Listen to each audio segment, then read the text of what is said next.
Okay, welcome everybody. Hope everyone had a really good day today. Oop, Okay, welcome oop, everybody. Hope everyone had a really.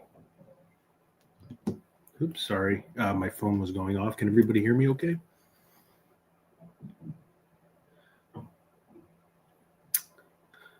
Let's see. Can everybody, hi.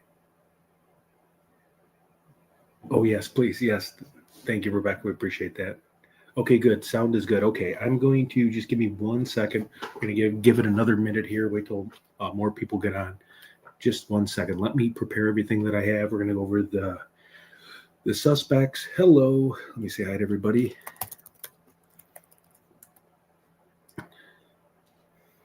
Okay, let's share the info I have. Just give me 1 second.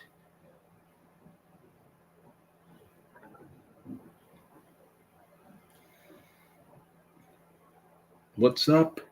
Y2K Survivor. Oh, I love that screen name. That's great. Y2K. I remember that really good. Let me see here. Hey, Deb. What's up? It's fun. It's funny you said that. Everything. So I am not allowed, I guess, Geek Squad, wherever it is, we're getting the keys to set it up tomorrow. Tried to go in there today. Don't know what I'm doing. My business partner actually is in town because I have uh, my own business as well. So this is just, something I'm really passionate about, and with the Brick Allen thing and going to Oklahoma. So it's actually pretty funny because of the fact that I don't know how to put anything together. And they're gonna supposedly Geek Squad's gonna like set it up, and then they're gonna teach you a course or teach me a course on what I'm doing, but who knows? Um, so let me share this. Hey, what's up, Bezo Jones? All right, let's get some of the stuff. Is is there a glitch by any chance? Because like when I talk, it's like moving really slow, or is it okay?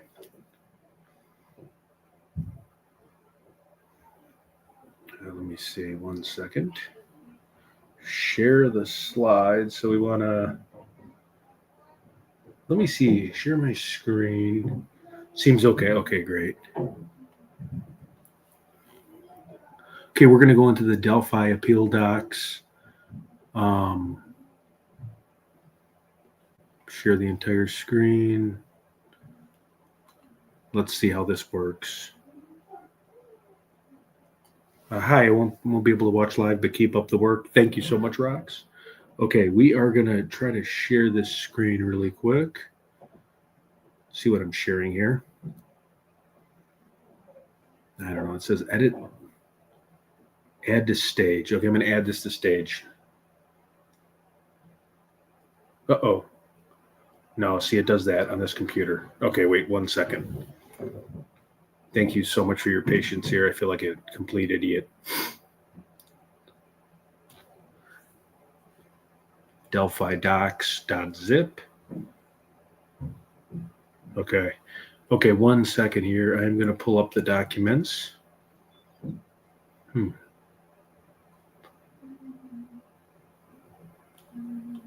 Sorry, we got a little bit of a late start here. It's a learning curve. Yeah, exactly. um, who's that? A Pinto Sack. I thought Italians were good with tech. That's pretty good. I don't know how you knew that. That is funny. We have to display that. Is that someone that knows me? Pinto Sack. That's pretty good. Somebody must know who I am if they're saying that. That's unless I called myself Italian on a live stream. That is pretty close to home. What you're saying there. I wonder who that is. Maybe one a buddy of mine. Pinto Sack. That seems. And there's a dog. I know a lot of guys that are dogs lovers. Huh. Oh, okay. Yep. I did. I know some of my buddies will hop on and hop off, and I'm like, that's too good. Messing with me with being Italian. I just thought that was a coincidence, but I guess it's not because I said it the other day. But a lot of my buddies would hop on and kind of mess with me. So I was like, holy cow, it's someone from back home. Hey, oh, no way, Sleuthy Goosey's on. Holy cow, you're like famous. Hey. Nice. Oh, good. Nice Italian wife. That's awesome. Okay, good deal. So the last time we were on, we were reading that file. Let me minimize the screen here. It's really bad. Just give me 1 second.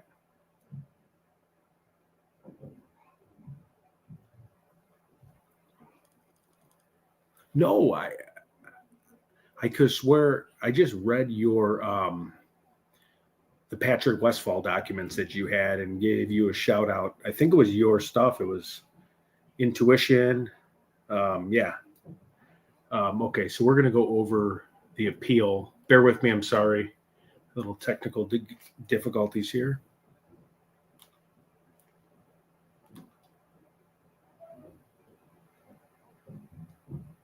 Okay, so what is okay? So as I'm going through this, Ron Logan's defense team really hit really hit hard on Odinism and ritual stuff as their defense. I was just curious, what does everybody think about that? Oh no, I'm sorry, I'm not.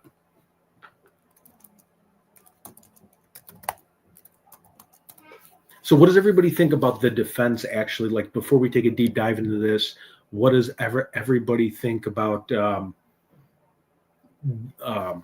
Logan's defense appeal? Like, do you think that's the right angle? Do you think we should have stirred the pot a little bit more with Ron Logan, Keegan Kline, and went through all that, or could they not do that? Does anybody know about that?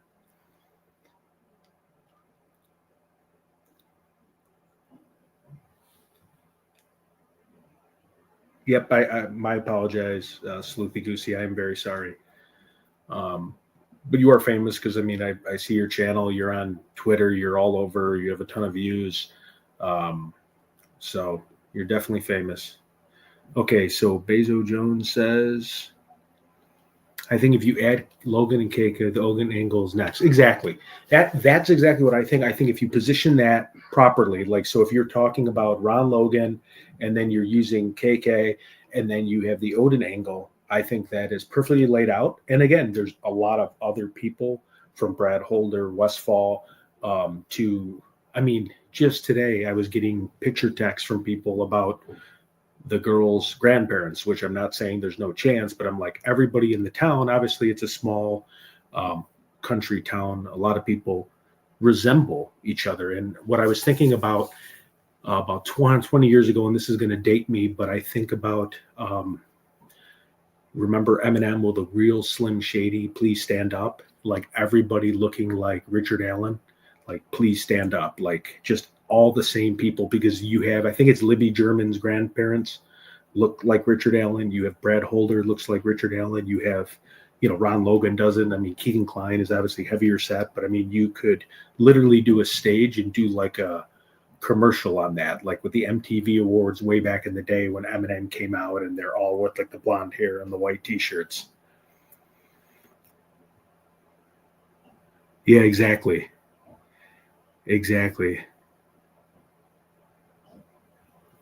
Okay, I'm just reading everybody. Good evening, everyone. I see familiar faces. Yes, thank you. Definitely familiar faces in here. But yeah, I just thought it would be some type of movement where we could, like the real Richard Allen, Please Stand Up, because of like Eminem, right? Slim Shady. But I don't know. That's kind of tacky and corny, but I was just thinking of something like that. Oh, wait. So Reese's letters are really in the appeal? Okay, hold on. Because I read, and again, it didn't get many views and it probably was boring, but I did the entire appeal and I read word for word verbatim on one of my documents. They also could have left out. Sleuthy Goosey. They also could have left some out for their reply to the state's response. Interesting. I love Slim Shady. Yes, definitely. Hey, Big Fishy. Hey, Peanut. Hey there, couldn't even prove Bridge Guy was the killer. Deb. Yep, exactly. So, what is the likelihood of that appeal actually getting a retrial, like using that Odinism case. I'd be very curious. I agree 100%, Bezo.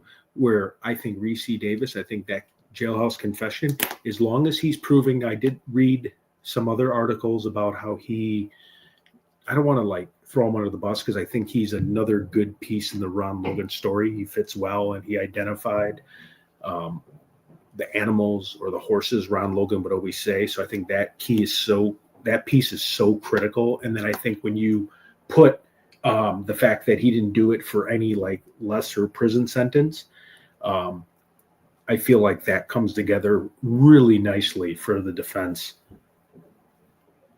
Interesting. Wait, not with Gall. Slim to none, unfortunately, Deb. The appellate team is saying Gall committed a reversible error. Love and light for all. Can you explain that just a little bit more? Your Ron Logan Bridgegate person was convincing. Yep. I mean, again, there might be people on here that have different opinions.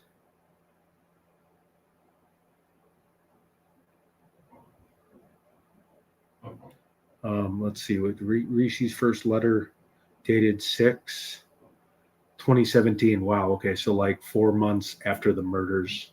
Pitbull, Ted, 20 more subs and you become a content creator. Yeah. Thank you. It definitely is a very tough task. I enjoyed that Ron Logan video. Oh, cool. So I think with like Reese Davis, I think so. And again, when we have our studio, I'm still going to try to share the screen and I want to read some of the documents on Richard Allen, but I do think, wait, hold on. This is Love and Light for All. The appeal stated Gull committed reversible error 8 times. Not sure how it works. I'm going to write that down because I want to look it up. I have a cousin who's actually an attorney in Chicago, and he does criminal law. He actually, and again, this is not on the same subject, but I don't know how familiar you are with like the Chicago like outfit, which is the Italian mafia in Chicago. I have a cousin that actually defended the family secrets trial, which this was like, I want to say like 10, 15 years ago. And I was actually out and I didn't know. So I was at a buddy I was throwing, and this is like 15 years ago or 10, it was 10 years ago, maybe 12. And he had a 30th birthday party and we threw him. He's like 46 now. So maybe like 15, 16 years ago. But I was throwing this place. It was in Chicago. It was called The Joint. Well, I didn't know it was like a mafia bar where the outfit hung out. And I was sitting up at the bar and this like older guy, must have been in his 70s, had slicked back hair and he had like a pinstripe suit on and he was like elbowing me to move and I was just waiting for a drink and like I didn't put 2 and 2 right away. And my buddy who's the attorney for the defense team said, "Hey, you let that like mafia soldier guy, you wouldn't let him get a seat?" I'm like, "No, I'm waiting for my beer." He nudged me and I thought he bumped into me. I don't know. Anyway, so it was crazy. But here, I want to read everybody. What's Reese up to now? Peanut, Reese's letters. Only a killer would know 1 month after the girls were found. Yeah. So they kept, and correct me if I'm wrong, anyone, but they kept the box cutter and the murder method. They didn't release that to public yet. They didn't say it was a box cutter. They didn't describe the murder. And Reese knew that. If I was good to remember, sure, so I want to admit to being there. Hola. Hey, Jenny. How's it going? Yep, exactly. So I'm going to look up. The appeal stated that Gull committed 8 reversible errors. I'm going to ask my cousin actually what that means. Just give me 1 second. Let me send him a quick text. Okay. Hold on 1 second. I'm going to ask him to call in the show.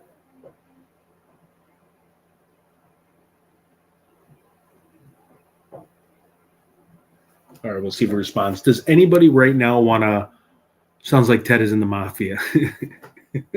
Yeah, I'm in the witness protection program right now, and this is all I could do. I do live streams just to look like I have a legitimate source of income.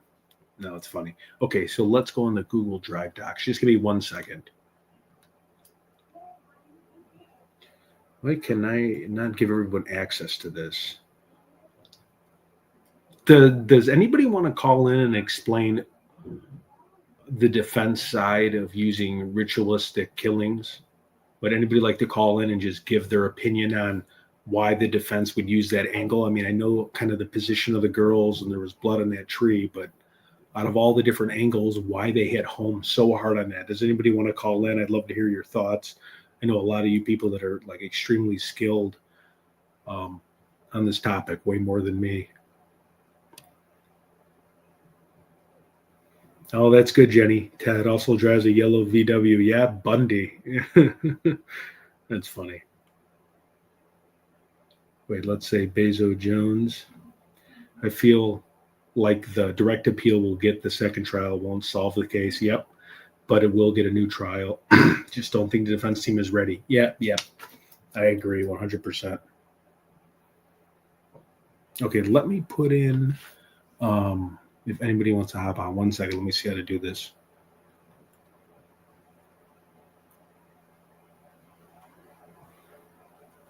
If anybody wants to do their thoughts on the appeal, we'd love to hear you. If anybody read it, I mean, I read through all of it. I was going to read through it tonight.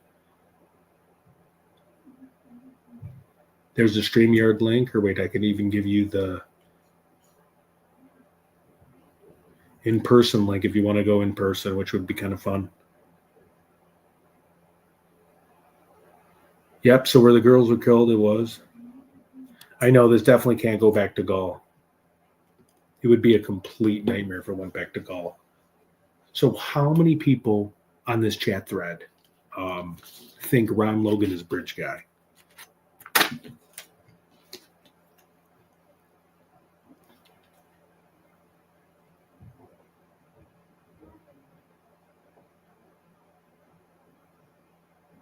Okay, Mother Dragon's very possible in my opinion. Me.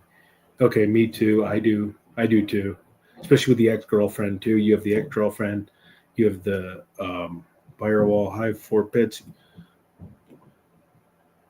Yep, RL is 100% bridge guy. Yeah, exactly. I mean, he looks just identical to him.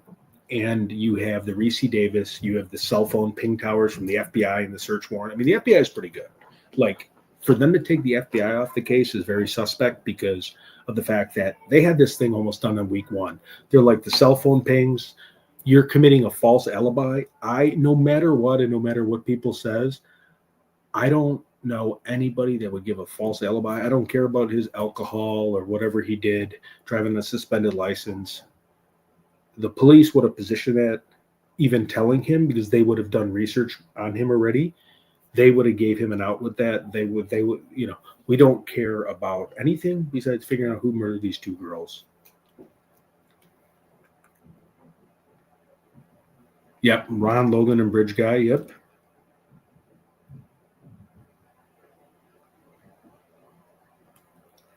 Okay, this one is Jackie. Everyone knows he was bridge guy, even if they don't want to admit it exactly. Interesting. And he said the stick was something he learned from those studies. Wow. Yeah, that's it's very interesting. Let me just, if you give me a second, let me try to pull up some of these documents. I can read them from the screen if not. Hold on a second, everyone. I can't see anyone, so.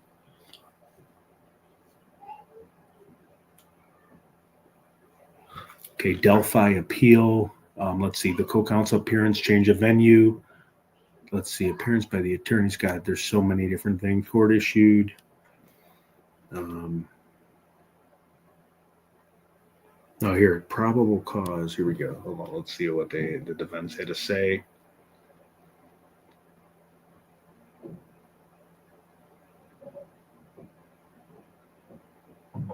Okay, I'm going to read this. Okay, so we're looking at the probable cause affidavit, the state of Indiana, county of Carroll, state of Indiana versus Richard Allen. Okay, so basically, I think what I'm reading is the state's or the defense's appeal here. Just give me 1 second to just review. I want to make sure we're perfect.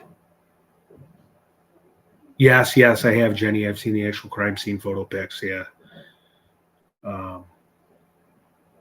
Okay, where did my thing go? Give me 1 second.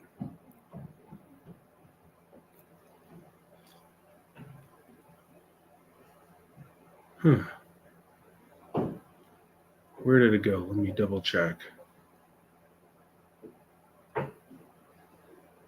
Sorry, give me 1 second. I want to read this. This is pretty important here.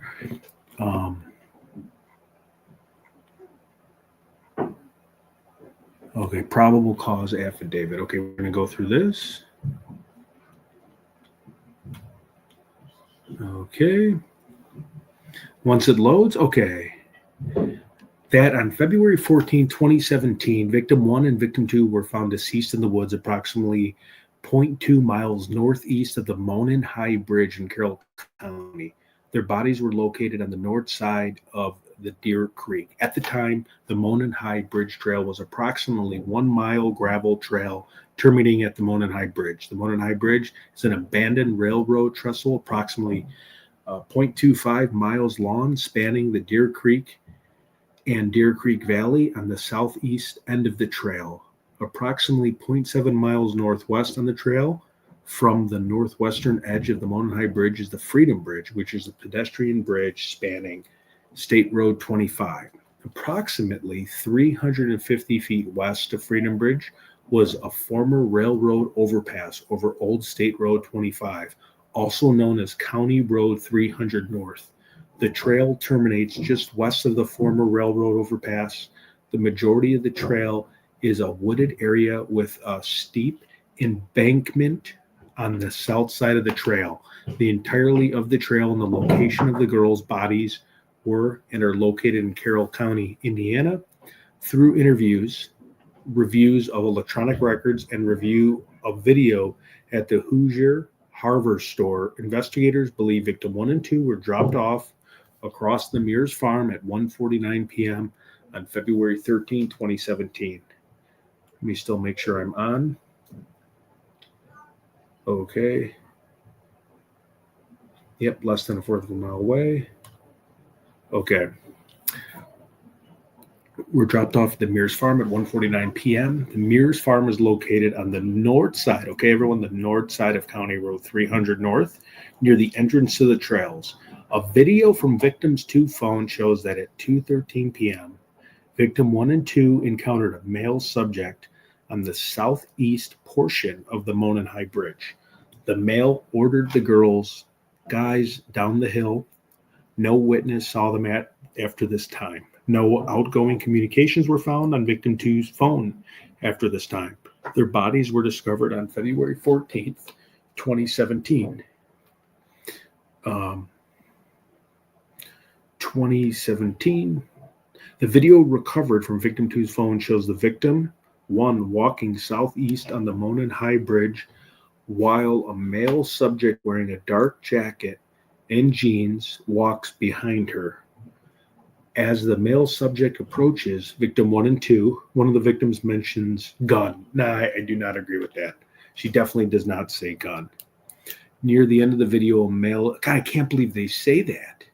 That's just, to me, that's just, God, this is just all put together to set up someone. This is just, I've heard that video a million times. I do not hear gun at all. I've heard it zoomed in on different YouTube channels. I've heard people like make the audio really clear. I can't even believe they have that in there. Near the end of the video, a male is seen and heard telling the girls, guys, down the hill. The girls then began to proceed down the hill, and the video ends. God, they're such scam artists. This is a still photograph taken from the video, and the guys down the hill audio was subsequently released to the public to assist investigators to identify the male. So this must be the state. Victim 1 and 2 deaths were ruled as homicides. Clothes were found in Deer Creek belonging to victim 1 and 2, south of where their bodies were located. There was also a 40 caliber unspent round. Here we go, this BS unspent round less than 2 feet away from victim's body 2, between 1 and 2. Okay, that area, they either put it there or they found it as not even related. Richard Allen was like, I don't know what to tell you. I did not do that. There's nothing you can make me say that my gun was found there. I mean, this is the biggest bunch of bullshit. Excuse my language. The round was unspent and had extraction marks. Oh yeah, you're chambering around. It's going to be identical. I mean, it's just crazy how they spin things.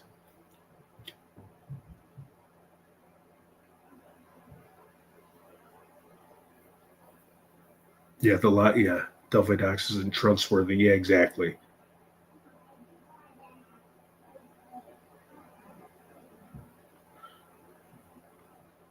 Yeah, I know. She definitely didn't say gun.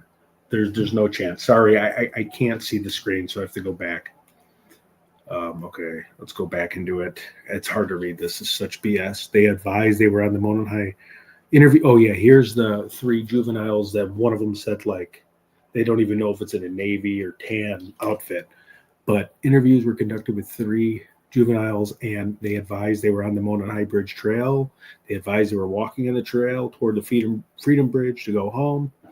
When they encountered a male walking from the Freedom Bridge, told them Monon High, described as kind of creepy, and advised he was wearing like blue jeans, like a really light blue jacket. His hair was gray, maybe a little brown. He did not really show his face. She advised the jacket was a duck canvas type jacket. Advised she said hi to the male, but he just glared at them. And that's actually, what's funny is like I could see Ron Logan glaring at them because he could be hard of hearing. They said something and he kind of looked because he was like, "Are they talking to me?" And he could have just kept walking. I actually see Richard Allen, a person that would say hi because he's got a. I actually feel like he would be the type to be like, "Hey," he seems more down to earth. Ron seems like he's in his own world. But anyways, she recalled him being in an all black and had covering his mouth. I mean, God, everything. She described him as not very tall with a bigger build.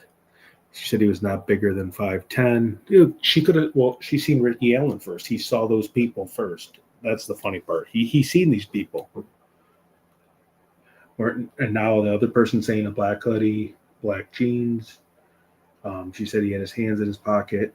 Showed investigators photos she took with her phone while she was on the trail that day. The photos included a photo of the Monon High Bridge taken at 12:43 p.m. and another one taken at 1:22 of the bench east of the Freedom Bridge. Advised after she took the photo of the bench, they started walking back toward Freedom Bridge. She advised that was when they encountered the man who matched the description of the photograph taken from victim two's video. Described the man she encountered on the trail as wearing a blue or black windbreaker jacket. She advised the jacket had a collar and he had his hood up from the clothing underneath his jacket. She advised he was wearing a baggy jeans and was taller than her. She advised her head came up to approximately his shoulder. She she advised that a hi to the man, and then he said nothing back. She stated he was walking with a purpose, like he knew where he was going. Okay, well, who would know where they're going? Ron Logan. But again, Ricky Ella did say he's seen people, but not the two girls, so he could have ran into them, obviously. Um, she stated he had his hands in his pocket. He kept his head down. She advised she did not get a good look at his face, but believed him to be a white male. The girls advised after encountering the male, they continued their walk across Freedom Bridge and the old railroad bridge over Old State Road 25. Investigators spoke with Blank, who advised she was on the trail February 13, 2017. Video from the Hoosier hardware store captured vehicle traveling eastbound at 1:46 p.m. toward the entrance from Mears Farm.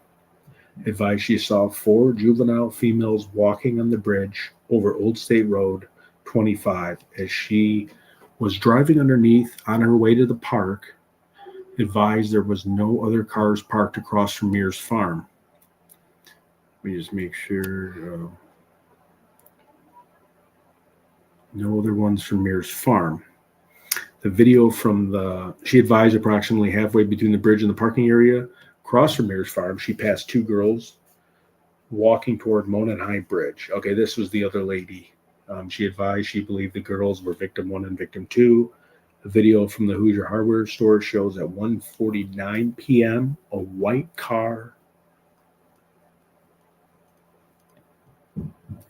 matching vehicle traveling away from the entrance across from Mears Farm. Advised she finished her walk and saw no other adults other than the male on the bridge. Her vehicle was seen on the Hoosier Harvest Store video at 2:14 p.m. leaving westbound from the trails.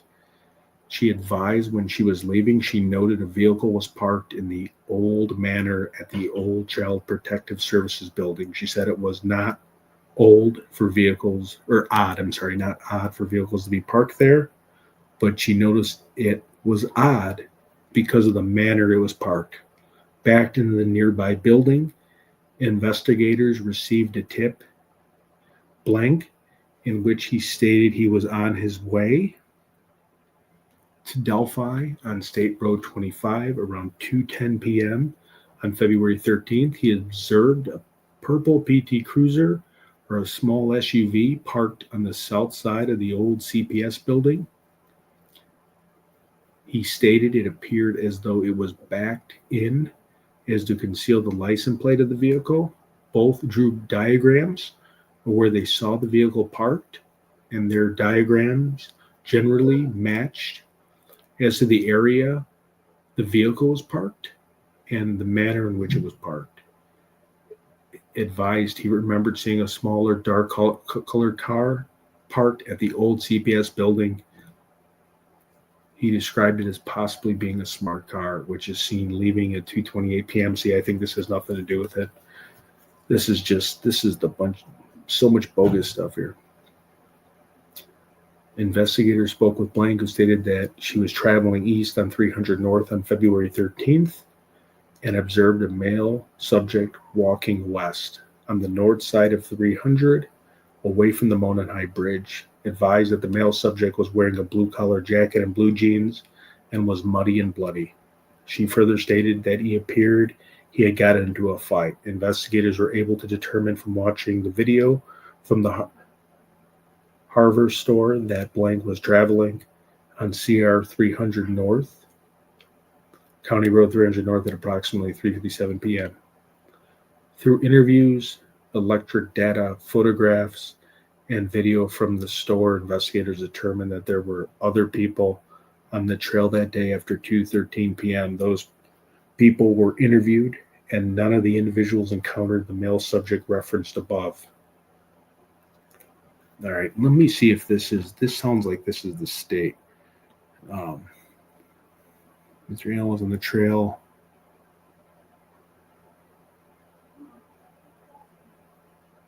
Okay, so this is what Allen said. So, like, Allen was on the trail between 1:30 to 3:30, 1:30 to 3:30. He parked at the old farm building and walked in the new Freedom Bridge. While on the Freedom Bridge, he saw three females, and he's been very consistent since his story has never changed. He noted one was taller, had brown or black hair. He did not remember description, nor did he speak with them. Okay, so that's consistent with him not saying hi. He probably didn't even hear him. I mean, he was checking his stock ticker on his phone. He walked from the Freedom Bridge to the High Bridge. He did not see anybody, although he stated he was watching a stock ticker. There we go, on his phone as he walked. He stated there were vehicles parked at the High Bridge trail. However, he did not pay attention to them. He did not take photos or videos. See, look, and this is funny because the state actually says potential follow-up question. And this, I would assume, when they first interrogated him, who are the three girls walking from the Freedom Bridge? Oh, God, this is really bullshit the more you read into this. Yeah, he stayed consistent, and then they want to know who were the three girls walking. It was the three girls that he's seen, not Abby and Libby. Yeah, hold on, I'm just reading.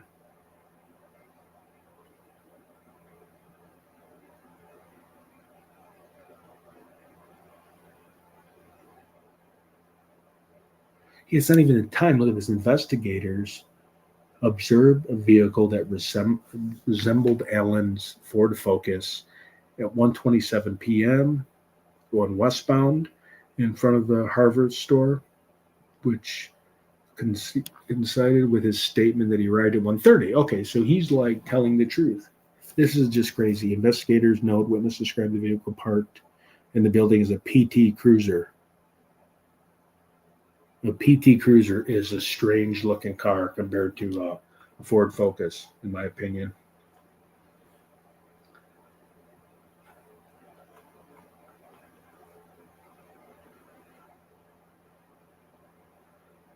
Yeah, this is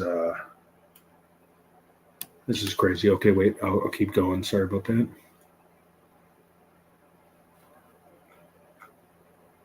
Oh, is people? I'm sorry, I'm not seeing anything. Tedder, what are you reading from? Oh, I'm reading from the defense document they released, 113 pages from the appeal.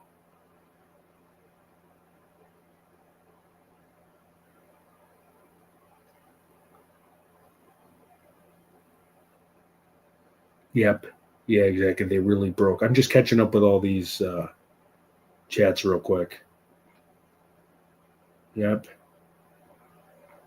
Oh, you guys can really, I mean, this is a lot of good stuff to read.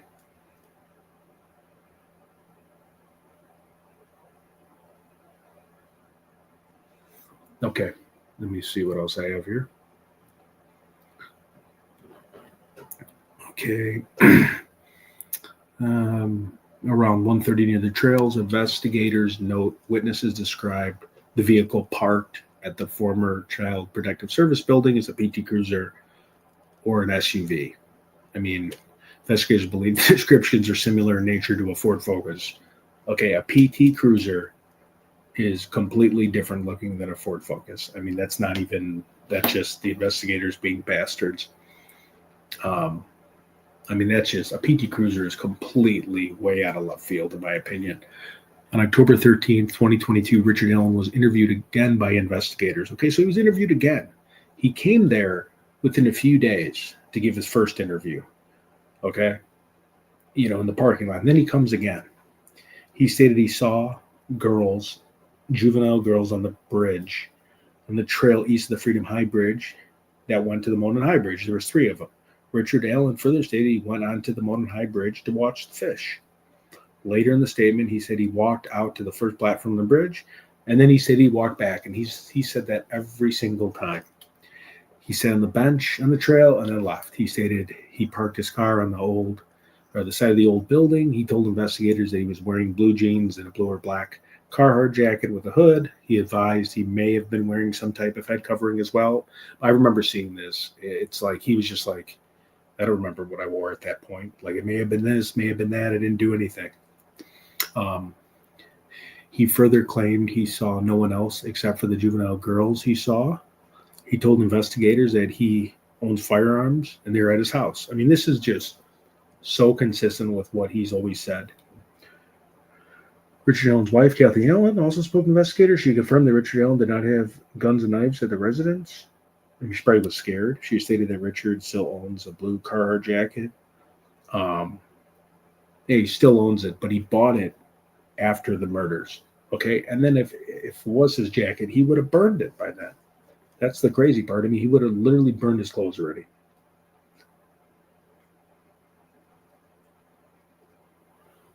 Okay, let me see.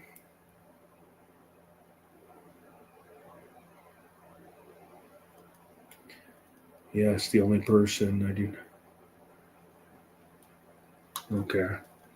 All right. So now we're going to, on October 13th, investigators executed a search warrant of Allen's residence.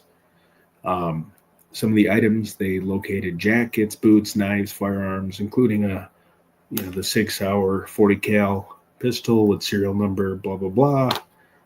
Between October 14th and the 19th, the Indiana State Police Laboratory performed an analysis on Allen's P226 pistol. The laboratory performed a physical examination, and I'm not going to read this, classification, whatever. They tried it like 1,000 times just to get it to resemble it a little bit. God, this is such BS. Okay, so this is the laboratory, they've remarked. An identification opinion is reached when the evidence exhibits an agreement of class characteristics and a sufficient agreement of individual marks. Sufficient agreement is related to the significant duplication of random impress marks as evidenced by the correspondence of a pattern or combination of patterns of surface contours. The interpretation of identification is subject to nature and based on relative science research. I mean, God, it's just so sad. It's horrible. Okay, so then investigators then ran the firearm and found that the firearm was purchased back in 2001. And that's what he said. It's been like 18 years since he's even like took it out of his house. Richard Allen voluntarily came to the ISP post on October 26, spoke with investigators and stated that he never allowed anyone to use or borrow his firearm. When asked about the unspent bullet, he explained, admitted that he was on the trail, but denied knowing victim 1 or 2 and denied any involvement in the murders and denied the bullet was even part of him. Let me double check. Hold on.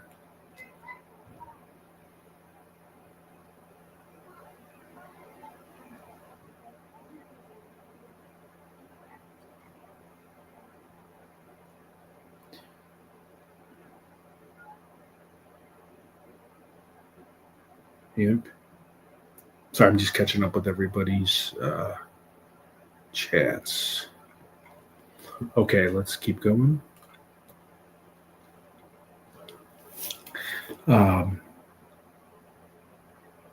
He spoke to investigators. He never allowed anyone to use or borrow his handgun.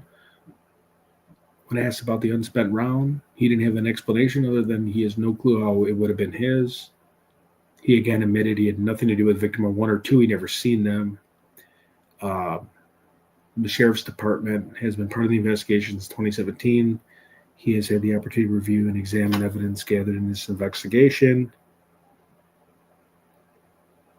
Oh God, it's insane how it just skips to, so this is obviously what the state put together, but it's insane how it just skips. Like, look at how it just skips. So it goes from the firearm, and then the next paragraph is just like, hey, the detective's been working on the case since 2017. He's reviewed and examined the evidence, and along with the other investigators, believe that everything gathered shows that Richard Allen is the male subject seen on the video from victim 2's phone and who forced the victims on the hill. Further, that the victims were forced on the hill by Richard Allen and lead to the location of the murder. I mean, it's comical how this, you go from Richard Allen saying like, hey, it wasn't me, never seen those girls, I would never kill anybody. That unspent round, which chambering a round is not an exact match. You got to do it a million different times to try to get that exact impression. And the best part is they take this and they spin it right into like saying, hey, investigators, it was just like when Richard Allen was interrogated. They said, the experts, everything points at you from the experts. But it's just amazing how this one sheet of paper goes from a citizen of the U.S. saying it wasn't him, and within the next paragraph, just completely spinning it, saying it's him. These are all the experts. These are the detectives, and they all have been doing this for a long time. Like, they're building their story to back their own narrative, and that's when I think it's just completely full of shit. When I read this article, even the article, I mean, if you watch the interrogations, if you watch the detectives, literally how they talk to Richard Allen, Holman, how he talks to him, is so pushy, so forward, so in your face. And Richard Allen looks so innocent. But where I'm going with this is reading this document is like the same way that they interrogated him. It was like, you do not have a say.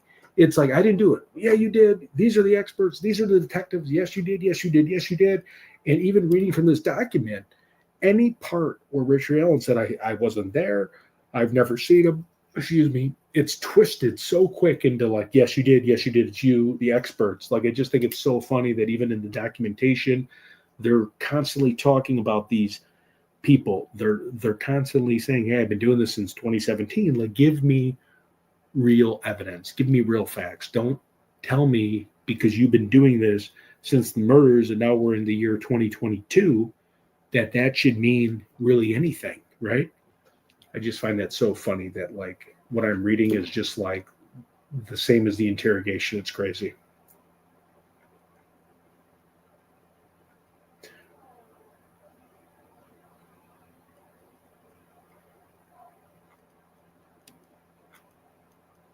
Yep. Okay. Let's go to the next thing here. I can't even read this because it just makes me so mad about how they could turn this on this guy.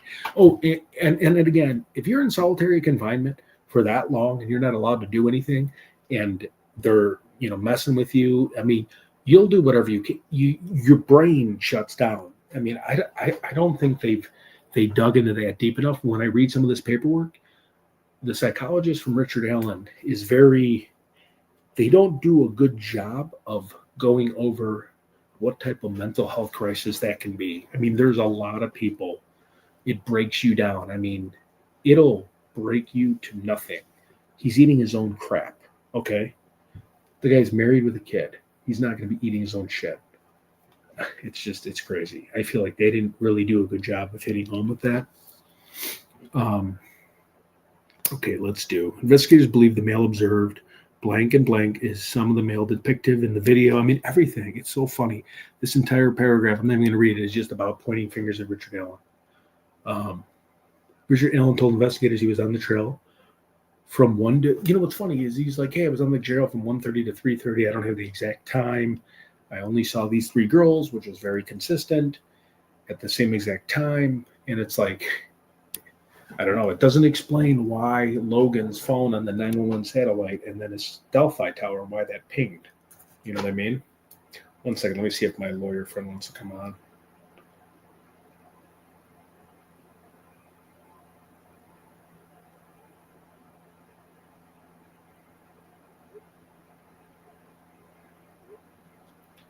I guess not. Okay. So I'm going to keep reading here. All right. So we have the Carroll County. Here's another Richard Allen thing. Tony Liggett. I just can't stand seeing this guy's info. Look at this. So they jump right into male subject matching Richard Allen's description was not seen. Oh, what is this? So, okay. This is not the defense, though. Investigators believe Richard Allen was not seen on the trail after 2:13 p.m. because he was in the woods with victim 1 and 2, an unspent 40 caliber round between the bodies. That's all they have is an unspent round that could match any gun, any person's gun in that area. There's a lot of hunters. You're in the forest. Forensically determined to have cycled through Richard Allen. That's just crazy. Sorry, I'm like speechless right now. Richard Allen stated he had not been on the property where the unspent round was found, that he did not know the property owner, and that he had no explanation of why a round cycled through his firearm would be at the location. Furthermore, he stated that he never allowed anyone to use or borrow his Sig Sauer model. Investigators believe that after the victims were murdered, Richard Allen returned right to his vehicle. Like it's just so funny how it just skips. Now, hey, next. Okay, well, investigators believe you are 100% guilty. Whatever you say, even if we can't match anything, you are BS.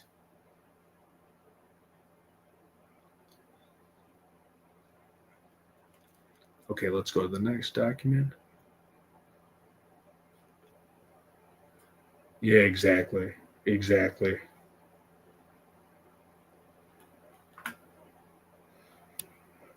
Okay. Next one.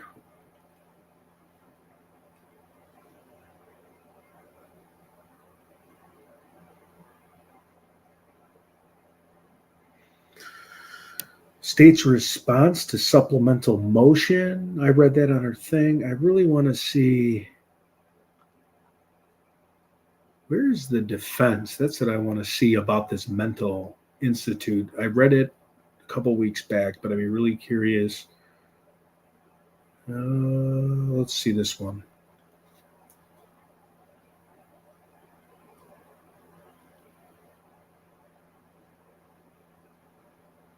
We had a psychologist on a few shows ago, and I'd be really interested in her take about this mental health crisis that Richard Allen went through. Let's see here.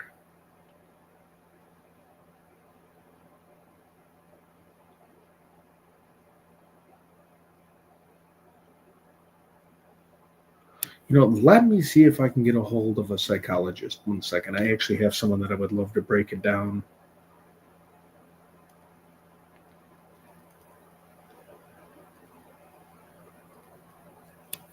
Let's see if they pick up.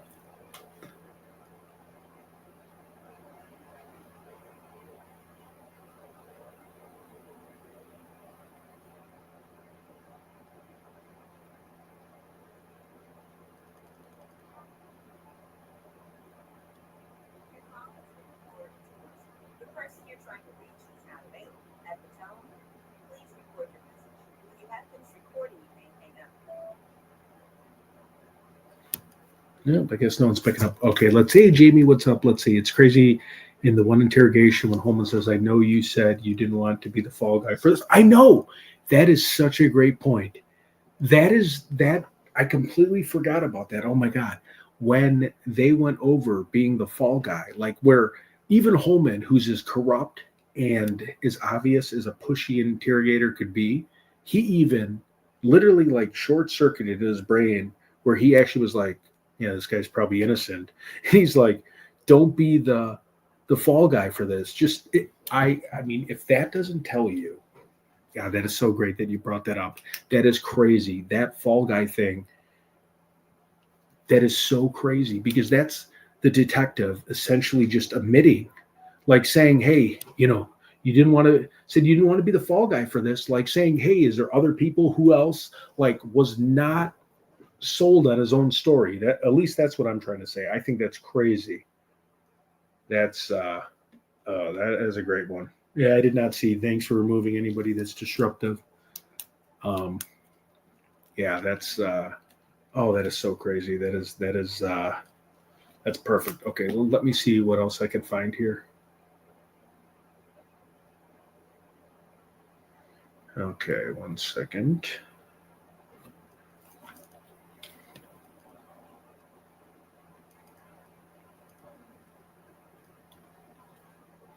Okay, let's see if we can get anybody. Let me see the mental health stuff.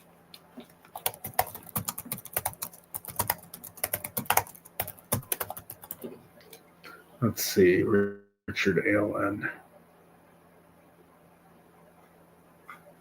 Let's see, documents, Richard Allen. I don't know why I can't find that, though, in that appeal. 1 second.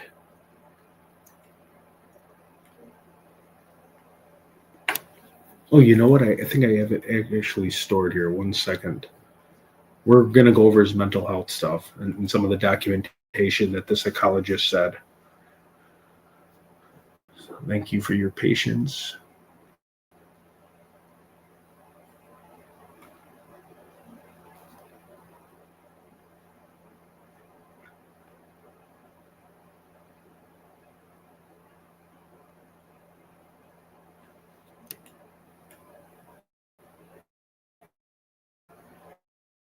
Okay, let me see. One of my projects here was the appeal, because I have the appeal organized a little bit better than a lot of these zip drive files. Let's see, Richard Allen. It should be one of. Okay, let's see if this one will let me open it up. I read the whole appeal thinking like that might be worth it, but it's so much legal jargon that I don't know if anyone would even like want to listen to me reading through it. I did. I mean, I went through it, but it probably sucked compared to there might have been 10 pages that was worth listening to, and that's what I want to read now. But I went through all of it, and it was very repetitive. And then, but I mean, the mental health evaluation was crazy, how they never sent him to a mental center. Just bear with me. It's loading. I think I'll be able to actually share my screen too. We can read this together.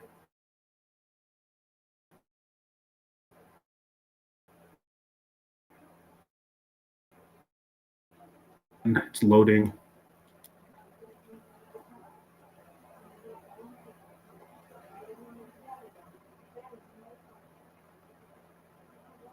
Okay, wait, I'm on the bridge guy. This is the defense documents and the appeal.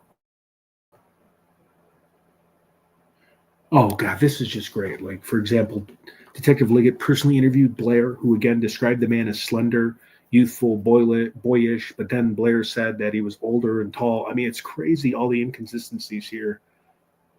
Blair's description of the oddly parked car did not match Allen's. Detective Liggett also omitted Blair's description of the oddly parked car resembling a 1965 Ford Commer with sharpened ankles. Oh my God, and they show it. It looks nothing like the Ford Focus.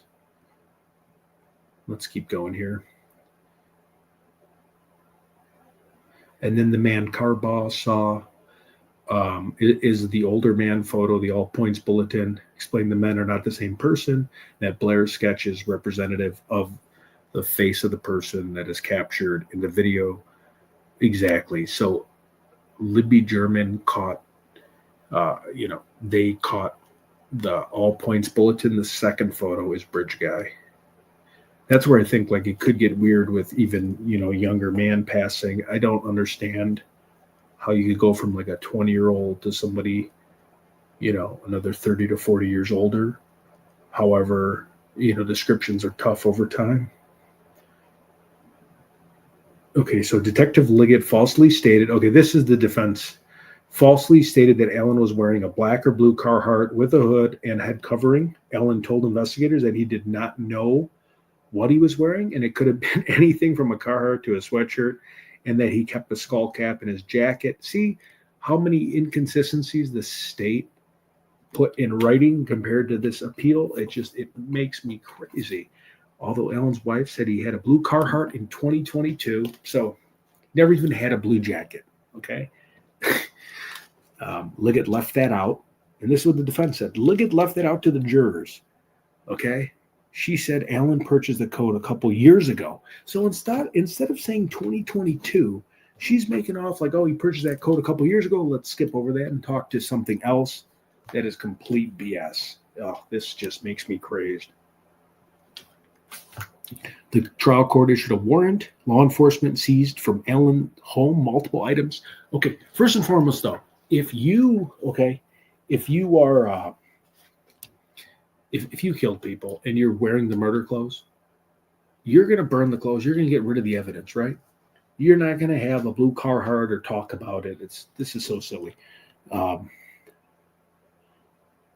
the scene, officers found an unspent round, Smith & Wesson cartridge near LG's right ankle.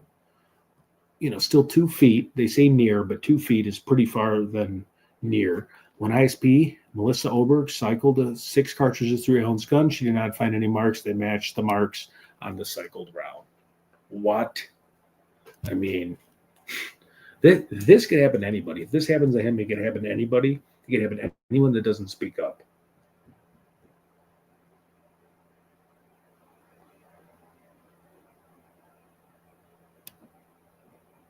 Exactly.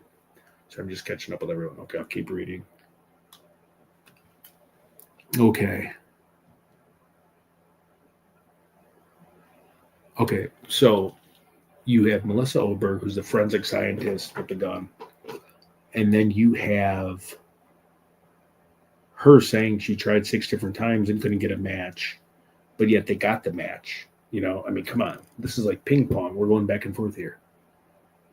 Allen said he was never wearing a blue Carhartt, but he does own a blue Carhartt, but it was purchased after 2022. The court issued a warrant. Law enforcement seized from Allen's home multiple items: the gun, some knives, casings, a Carhartt jacket, and a white-yellow patch on the front of the pocket. These items were featured during his trial. Allen denies the bullet is his, that he was Bridge Guy or had anything to do with the murders. At the scene, officers found an unspent .40 caliber. And she did not say, I'm sorry, but Melissa said at the trial, she cycled 6 cartridges through Allen's gun, and she did not find any marks that matched the marks on the cycled round. I don't even understand. Here, I'm going to keep going because that's crazy. Thus, she could not establish a link between Allen's gun and the unspent round at the scene.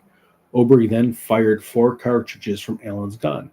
She compared the markings on those spent cartridges to the markings on the unspent cartridge of the scene and concluded Ellen's gun was the source of some of the markings on the unspent round. Some of the markings on the unspent round. You're doing 130 years in jail for some of the markings. If I'm going to prison for life, you better have my DNA, blood all over the people, a video of me, fingerprints. You better have everything. DNA, okay? I'm not doing 130 years because it kind of matched. And Ricky Allen's a better person. He's very reserved, laid back, salt of the earth type guy. I would be trying to choke out people if someone was trying to accuse me of that horrendous crime. People are different. He's a lot more reserved. I would have probably punched Holman in his face during the interview or hit him with the handcuffs as I was handcuffed. Okay? And I probably would have looked a lot more guilty than Ricky Allen, who I've never seen anybody. You guys got to look up the interrogation. I know probably all you have. But he's looking eye to eye with the person saying, it has nothing to do with me. You're not going to find me with that gun or anything. It was comical how innocent he looked. Oh, just drives me absolutely bonkers. It's just the craziest thing. Let me see. Let me catch up with some people dead. I'd like to inspect food given to me by strangers. Maybe. Okay, I'll keep going.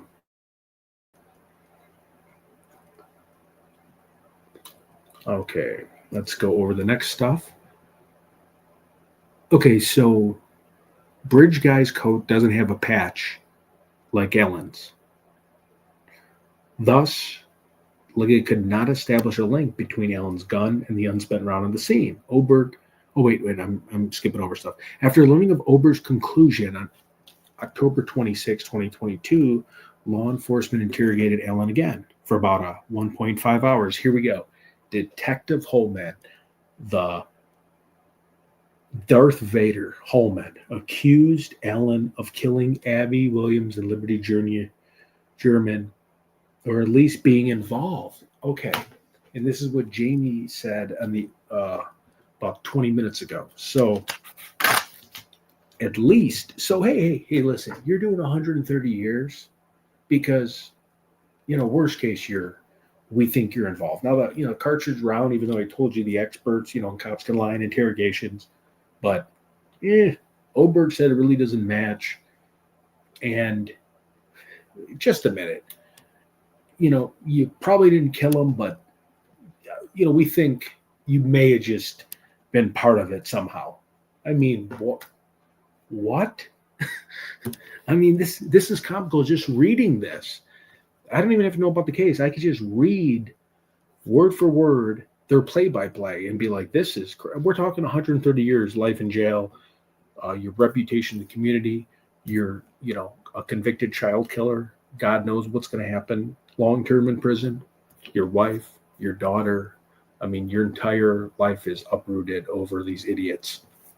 The state should be sued for $100 million. So I'm going to read. So Detective Holman, accused of Ellen of killing the girls, or at least being involved. What? I'm sorry, that just frustrates me so much. Oh, at least being involved. Hey, just put him in the narrative, whatever we can. I don't have the actual evidence enough to link this man, but let's just, at least he did something, and we need to, try him. What kind of BS is that? Okay.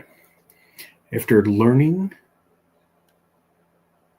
this gets funnier and funnier. Not funny, but it's pathetic. After learning about Ober's conclusion, okay, so Holman said the very day the police asked you at least were on the trail. What? I went for a walk on the trail and went home. I did not murder the two little girls, you jackass. He didn't say jackass, but he said I didn't murder the two little girls. Never even seen them. I don't even know who you're talking about. Detective Holman repeatedly confronted Ellen with Oberg's conclusion. Okay, the conclusion that I just read earlier, saying she couldn't come to a conclusion. That marks on the casing at the scene matched his gun. All right, so you're lying. You're completely. It went from some might be matched to your gun matches that you, the experts. I mean, matched his gun each time. Allen denied that the bullet at the scene was from his gun. Holman even claimed the mythology was scientific, like fingerprints. I mean, like fingerprints? Throw it out right there. Right there is the end. I want a lawyer. I'm done talking to you. You're a jackass. You are talking about chambering around as like fingerprints. You're trying to pin something on me. Get the F out of here. Exhausted and frustrated by Detective Holman's relentless accusations, and it was relentless, it was nonstop, that he murdered AW and LG, Allen consistently said he could not tell him what happened to the girls because he does not know. So the craziest part about all this is Allen sitting there thinking now it's his gun, thinking, oh, someone got shot. This has nothing even to do with someone that got shot or someone that's seen a gun. That's the goofy part. Because Allen's thinking like, oh, would they get shot with my gun? Did they get shot with something? He thinks it's a gun, a bullet. He thinks the girls died by a bullet. I mean, holy cow, people. Holy cow. Okay. I will be right back. I'm just going to go to the restroom. Sorry about that.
Okay, we are back.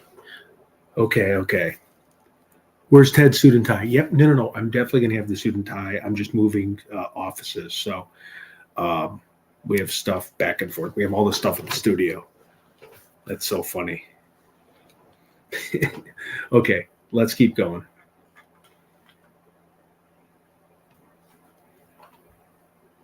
Okay, now, and please, I never say this. If you are new to the channel, if you could subscribe, I'm at 980. I've been stuck at like the 950 for weeks. I stopped doing the shorts because I know people probably don't want that in their news feed.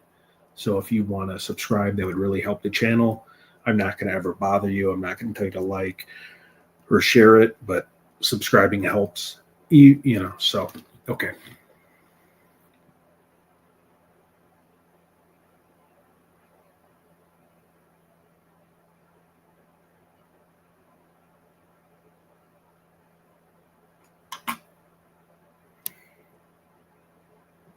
Hey, thanks, Tracy. Yep. Hey, Mercedes. Hey, everybody. Thank you. Yep. Okay. Yeah, going a little scrubby today. I'm sorry. Okay, so you have Richard Allen. You have, despite Detective Holman lying about experts identifying Allen and his voice on the video, Allen continued to deny he was Bridge Guy. So you have Holman, who's just like lying, saying, "Hey, that's you."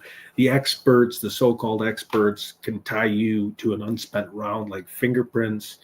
And I mean, for those that haven't seen it, Google it, check it out. It is absolutely crazy. I want to hear your take. If you truly think he wasn't like completely pushed into a nightmare situation with this detective. Detective Holman had nothing. That's what you do when you have nothing on someone and you need to get a deal, a case closed. Okay. He hard sold him. Okay. That is what you call hammer and nail. That is not somebody that has enough bullets in their gun to put someone away. Okay. He literally knows he's playing poker and he does not have a winning hand. And he is trying to call his bluff every single time. That is not how you act when you know someone's guilty and you have the evidence. This was a textbook, slam the door shut as quick as possible, and let's try to pull one over this guy. You know, the state was probably riding Holman's ass, who I think is a twisted, horrible, so I'm not making an excuse for him. But the way he presented himself and how forward he was, it was a joke. He tried building rapport at the very beginning for like a minute about the military, and then right for the jugular, it was tacky, it was corny, it was just ridiculous, in my opinion.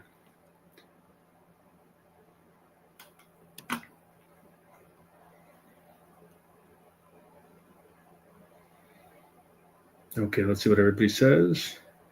It's funny. Nice to see.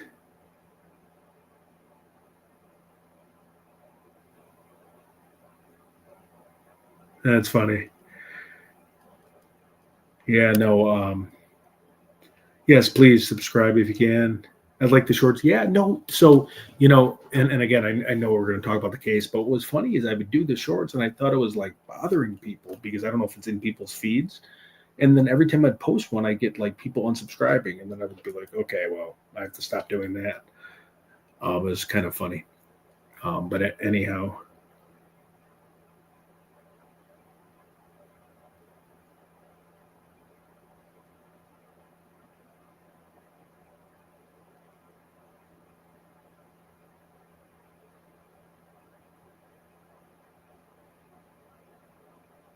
oh, cool. Okay, so what is this? This is Ted. You should go to the Owl on the Prowl Saturday night, 10:30 p.m. Eastern. It's Gen X Heaven, but everyone shares their channel, and you'll be at a. Oh, thank you. Okay, thank you, Jenny. I'll definitely look into that.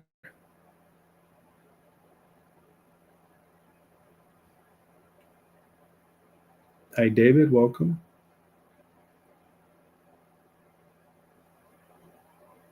Yep. Okay. Well, if everyone likes the shorts, we can keep doing the shorts. um,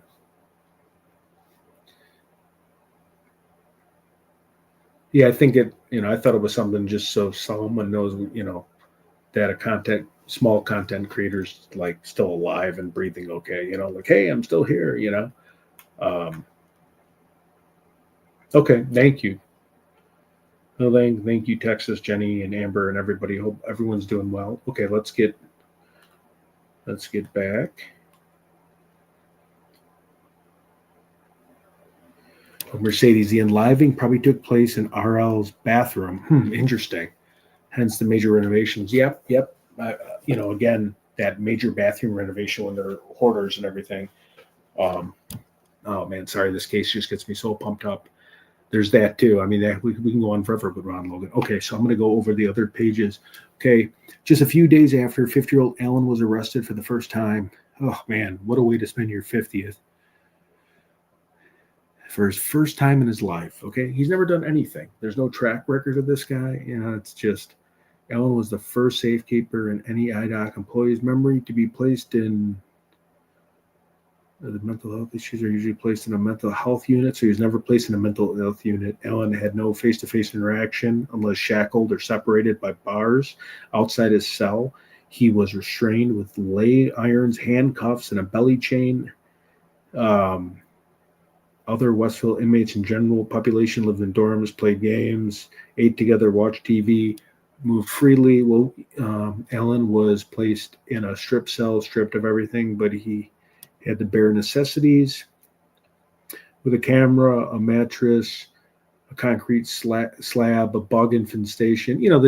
The defense is probably trying to create a little bit of a narrative here, which I think is horrible. And when you're in solitary confinement, it's going to get you to flip, believe me. But I like to show both sides a little bit. I don't want to be so one-sided, but in this case, it's 100% he's innocent.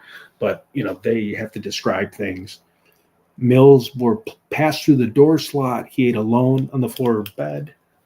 Well, when you're a murderer, or a convicted murderer, that's what they do, and this really screws with your head. Ellen was recorded 24/7 with suicide companions outside his cell door, writing down his statements and behavior. I mean, the guy, he already had anxiety. He had problems. And guards with video cameras filming his shower movements outside the cell. I mean, this is just a dad. I mean, what this guy had to go through it's just unbelievable. IDOC knew solitary confinement could worsen Ellen's mental health and even cause psychosis, and their policy restricts the time inmates with serious mental illness can stay in solitary to 30 days. And he was in solitary confinement for 13 months. I mean, if we were in there for a month, we would be completely crazy. Ellen's decompensation, sorry, it's so little. On arrival to WCU in November 2022, Ellen appeared like a deer in headlights, but was coherent, quiet, and weighed 180 pounds. And now he weighs 130 pounds. 13 months later, he drops 50 plus pounds in weight and was psychotic and gravely disabled. Right there with that weight loss.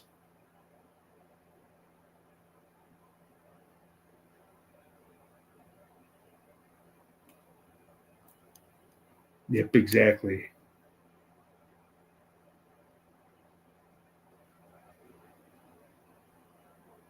Oh, that's right. Wait. Wait a minute.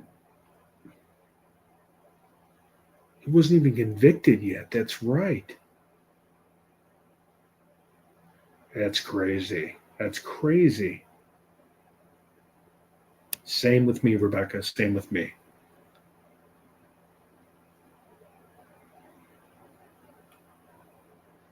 No, you made a really good point here, Blind Hog. Sociopaths do not break down from guilt. Exactly. And Richard Allen did.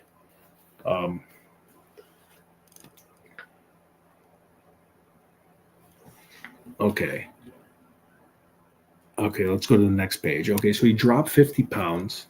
It's before the trial. I mean, early in custody, Allen maintained innocence and believed solitary was meant to tear him down. He told a psychologist, Dr. Walla, he felt like a broken man after 2 weeks. Allen described a quiet, normal life previously. Allen was extremely devoted to his wife, and on November 14th, he emotionally told her, if this becomes too much for you, call the detectives and I will tell them what they want to know, what they want to hear. I mean, he's just a good guy, and he doesn't want this on his wife. He doesn't want to put this on his wife. He loves his wife. He loves his daughter. He doesn't want to put people through this on the outside world.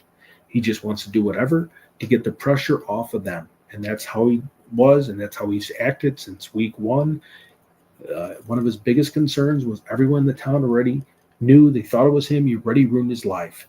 And his wife said he gets anxiety with that. That's just as bad. And they already think he's this horrific person. And he's just a good human being, a dad. He was in the military. And then you flip his world upside down, and he wants to do what's right and best for his wife. Once he knew he couldn't, for whatever reason, he knew he was being framed, and he knew he was screwed. He wanted to help his wife. He goes back to his wife. He goes back to like what a man should do, right? Or a woman should do if you're married. And there's no way to get out. He'll do whatever he can so the wife and his daughter can go on with their life, because that deep down inside is a good man that is thinking of others and not thinking of himself. And the person mentioned Rex Uerman, right? Rex Uerman wasn't thinking about his wife or could care less about anything like that. I mean, it's kind of crazy when you put that into perspective. By January 26, 2023, Allen was expressing paranoia. In late March and early April, around the time Allen received his discovery and met with his attorneys, Allen's behavior suddenly worsened. Guards thought he was acting up. He refused meals, became nonsensical, spoke of old Bear Claw hypnotizing him, and acted like he was from medieval times. He ripped legal mail, washed his face in the toilet, and drank toilet water. He stuck a sport into his genitalia and covered himself in feces and spit and vomit. I mean, this is horrible. If anybody thinks that's normal, if anybody thinks he's doing this, because I know people commented, not in this group thread, but online, and said he was doing this for show, or this is what some inmates do. He's sticking a fork in his genitalias. He's eating his own shit. He's ripping his own mail. He's thinking he's in medieval times. He's covering himself in his own feces, vomit, and spit. I mean, that's not the same guy that has a daughter and has a wife, okay? This is like from the legal experts saying, hey, don't be the fall guy for this. Okay. Oh, some of the markings on the unspent route could potentially be that of that gun. What? You're spinning the narrative when you talk to them. You're constantly like, hey, I've been doing this since 2017, just to let you know my credentials. You are 100% guilty. I mean, this is horrible what you're reading. Video from early April showed Allen frightened and extremely thin. Okay, remember, he lost over 50 pounds. He's poking his own genitalias. I mean, come on. He thinks he's from medieval times. He's extremely thin, bleeding, shaking, and he's interacting with non-existent stimuli.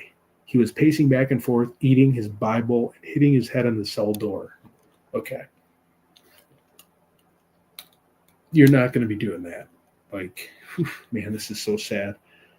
On a video from April 12th, he was naked while he flapped his hands, punched the air, counted imaginary objects, pulled feces from his anus, and smeared it into food and marched in place. Holy cow.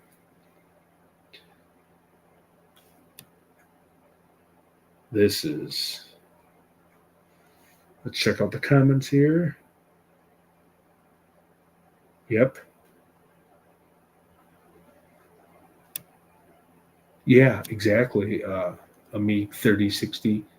Murders don't start at 44. Yeah, you're right. I mean, they even say like the average serial killer age is like a Caucasian male, like 20 to like 39 or something. Well, this is interesting. Jackie Johnson. Ron was rumored to have committed murder at a young age in the military.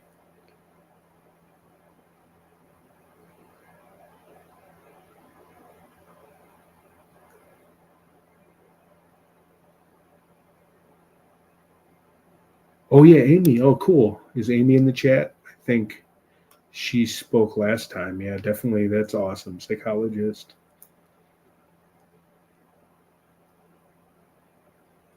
Oh, God, yeah, I'm looking at all this. Okay, we'll keep going here.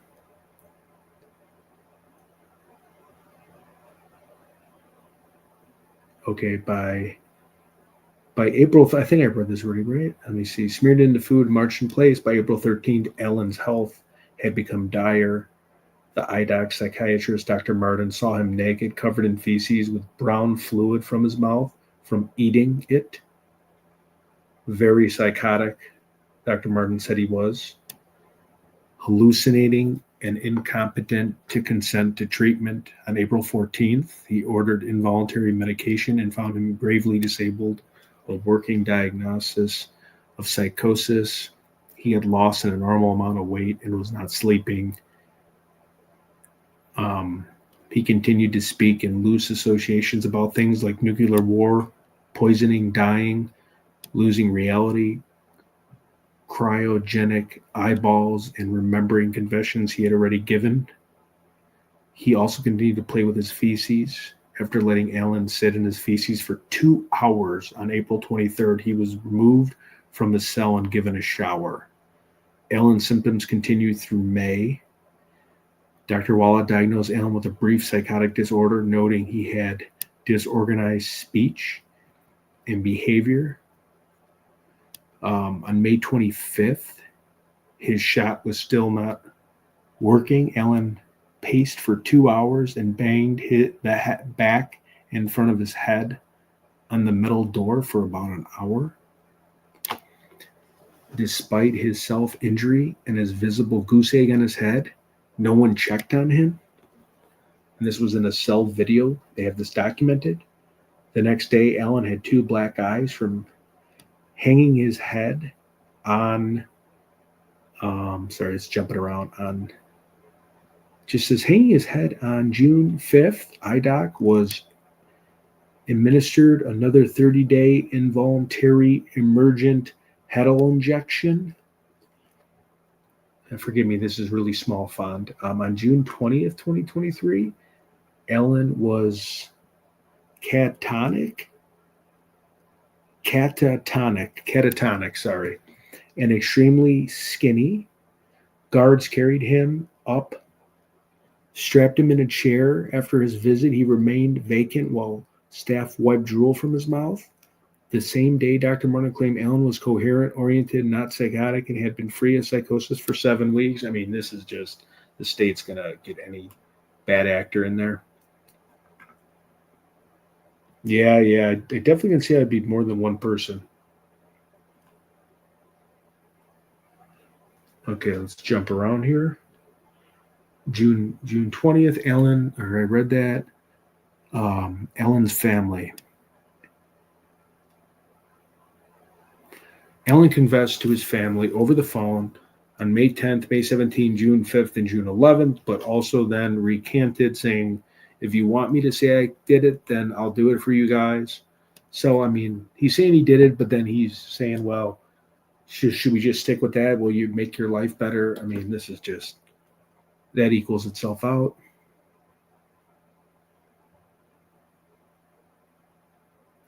So when he did confess to killing the girls, okay, this is key. That occurred while he was rolling around in his own feces. He was drinking toilet water. He was yelling at his own shadows. He was singing. He masturbated with his own feces. He paced. He asked nonsensical questions, hit his head, and asked if he was dead. Okay? They don't tell you that. That's crazy.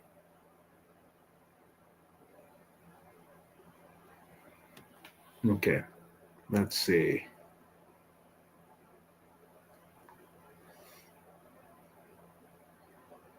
On April 5th, Ellen was questioning whether he was God. He slipped a sheet under the door wanting to confess to the warden. So basically, he was trying to get stuff. I killed Abby and Libby. I'm sorry. He had intense eye contact, bizarre smiling, and was banging his head repeatedly against the wall.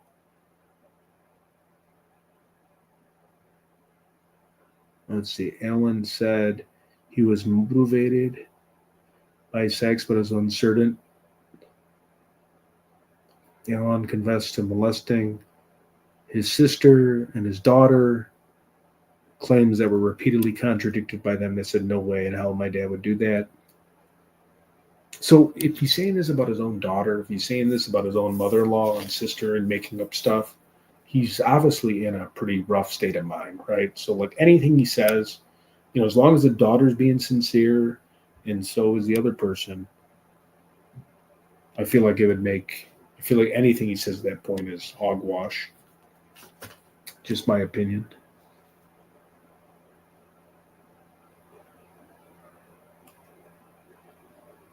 Exactly, Tracy. I couldn't agree so much. Yep.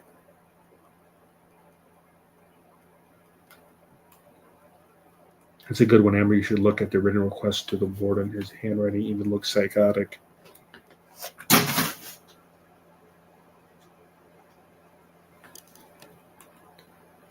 Okay, let's go down here.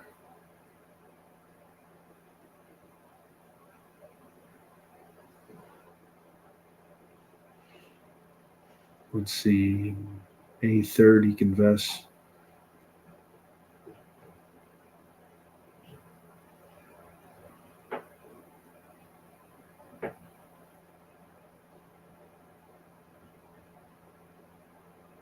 Sorry, I'm just reading all this. This is just so bridge guy. The jury saw the bridge guy video.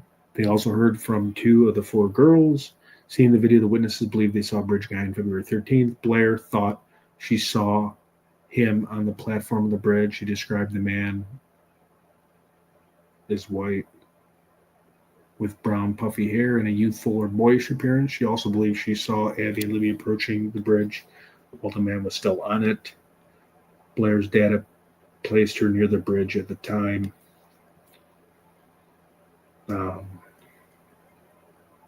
Carball in 2017 reported seeing a muddy man in a tan coat.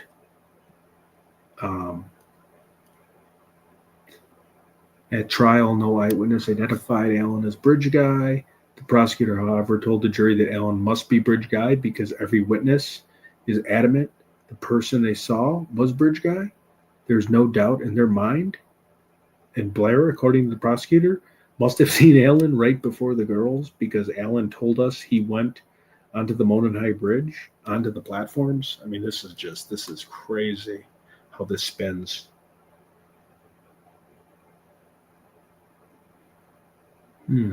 Let's see what everybody's talking about here.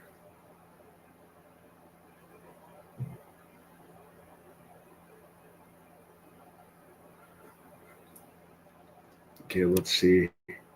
The bullet, we went through this. I think this actually just repeats the bullet. The jury heard from a battle of firearm experts over the bullet. Oberg testified that when she matched test firing from Allen's gun, the unspent casings at the murder scene, she applied the Association of Firearms and Tool Mark Examiners methodology. She gave an error rate of like 4%. Yeah, whatever this is all BS. Oberg admitted that the AFTE methodology is subjective, but she testified that in 17 years of applying, if she was unaware of ever making a mistake. Okay, so she's saying that it's subjective. Okay. And then during the closing, the prosecutor told the jury she's never been wrong. I mean, this feels like a sales job. For the defense, Eric Warren, an expert in applying the AFT methodology, testified in comparing tool marks on an unspent cartridge with tool marks on a spent test firing is akin to comparing apples to oranges. I mean, holy cow. We even have a gunsmith on this show, too. And he has a little video, about a minute clip, of saying how inaccurate it is.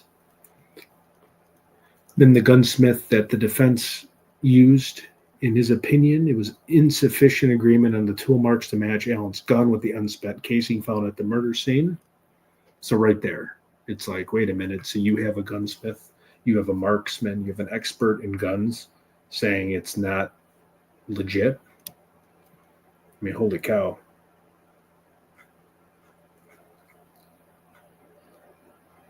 Let's see here. Okay. Keep going. Christopher Cecil testified regarding the movement and health data on LG's phone. The girls encountered Bridge Guy at 2:13 p.m. and LG's phone stopped registering movement at 2:32 p.m. He summarized the movement data as follows. So 1:31 p.m. to 2:08 p.m. there was 1,682 steps walked. 2:08 p.m. to 2:18 there was 414 meters walked. 2:25 to 2:32 2 flights climbed and final movement recorded.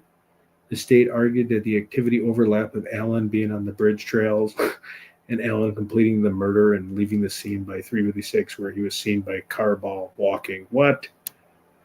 Allen contested this timeline through Stacey Eldridge, a former FBI forensic analyst. She testified that someone inserted wired headphones onto the cable of LG's phone at 5:45 p.m. and removed them at 10:32. This would silence the phone. And she noted that an incoming phone call occurred moments before the headphones or the cable were plugged into the phone, which would have silenced the call. In response to Eldridge's testimony, the state asked Cecil whether water damage could be responsible for Eldridge's findings. When she Googled it, the trial, they found some unspecified, non-peer-reviewed troubleshooting forums reporting the water damage or dirt within the headphones could potentially be. But it's just weird because it's like there's water and then like he was both in and out.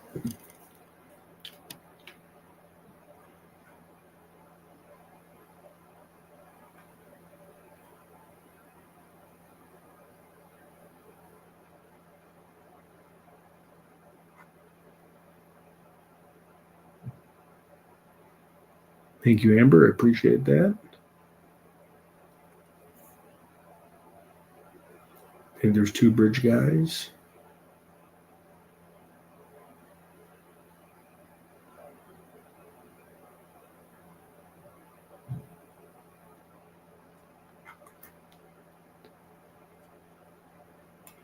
All right, here's one if someone wants to answer this while I keep reading.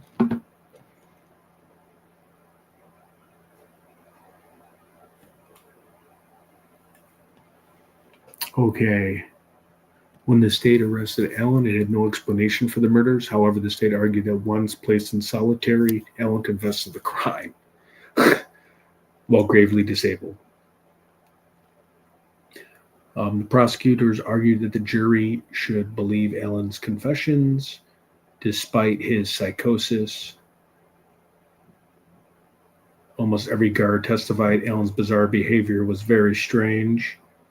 Each time Allen confessed to Dr. Walsh, she said he was not delusional. Oh, okay. He's eating his own shit and he's putting his fork in his balls, and he's banging his head against the wall and he's eating the Bible, but he's just pretending. We're all going to eat our own shit every single day for 3-4 hours and roll around in it. This guy's insane.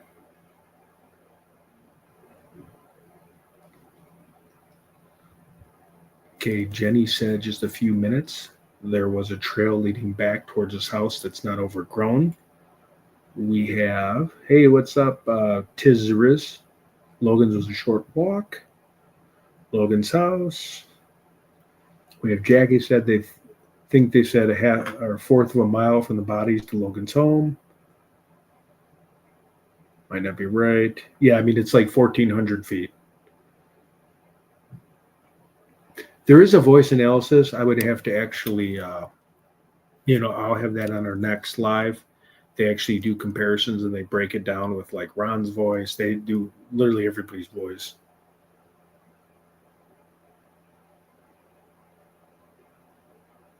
Yep, AKA radar.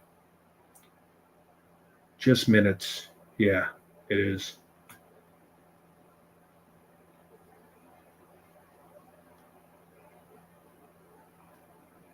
The Vinlander Social Club, we were talking about that in the last stream.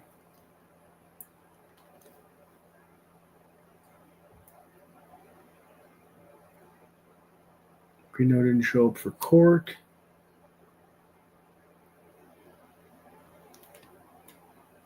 Okay, let's see. The murder scene was usually unusual and complex. LG was naked. Abby was wearing LG's clothes. AW's right leg was positioned underneath her left. Both girls' throats were cut with a sharp instrument. However, the injuries were different. LG had so many wounds along her neck that it was difficult to determine the number. 3 major vessels were injured. There was a scalp edge along with an incision. Abby's throat was cut only once, not as deeply as Libby's throat. Abby was likely murdered while wearing Libby's clothes. Abby died in the location where she was found. Libby died. Her 200-pound body was moved several yards to its final resting place. This created a V formation with the girls. Here they show it. I wonder if I could, let me see if I can show. Here's the layout. I think everybody's seen this though. Let me see if I could share this.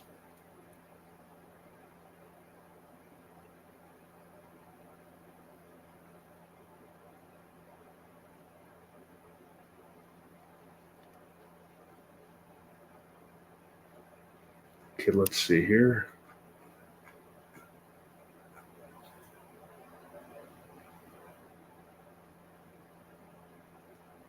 See if I can take a photo of this. Hold on.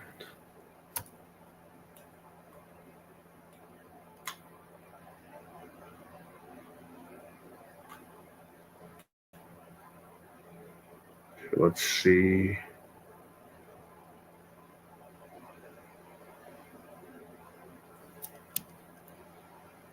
I can save this image.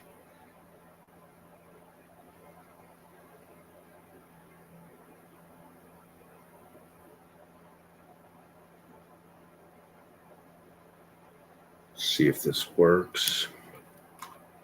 All right, so we want to look at the layout of everything here. Let's see, image file.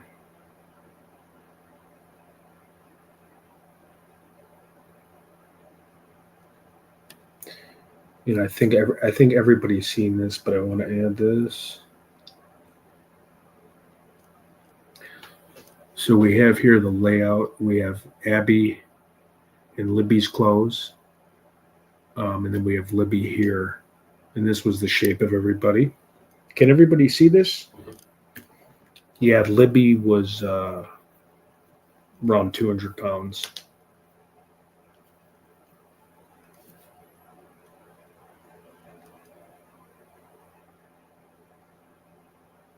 So I've seen the actual picture. I mean, you can, which I don't want to tell people where to go to see two girls murdered, but young girls, but you know, it is on Twitter or X, whatever.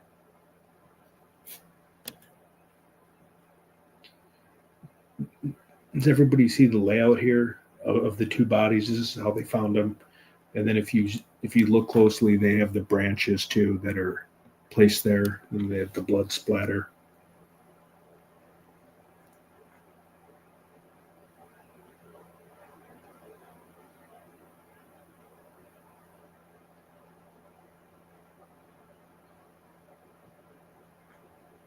Yeah. Yep. Who knows where they went? Yeah, this is the layout, but you're right. He could have taken Abby a little longer above the. I mean, who knows? Here's Mercedes' opinion. So Abby was done for at Logan's, but Libby either walked or driven to the crime scene because she could not be carried. Yeah. There's actually the crime scene pics, which I don't want to talk about, but you know, you can definitely see them. Let me see what other photos we can show here. Hold on, in the defense paper. Oh, here's the. Show this one.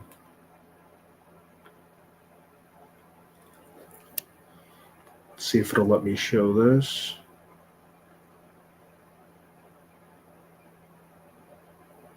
Let's go to the next photo. 1 second.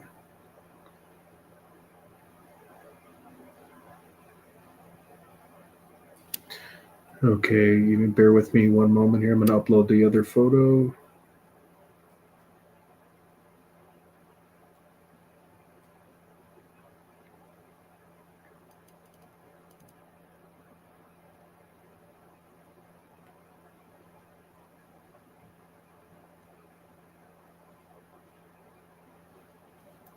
Here's the blood on the tree that they found in the shape of an F. Yeah, he really is. West Falls really is the boogeyman. I mean, that's just another scary part to it.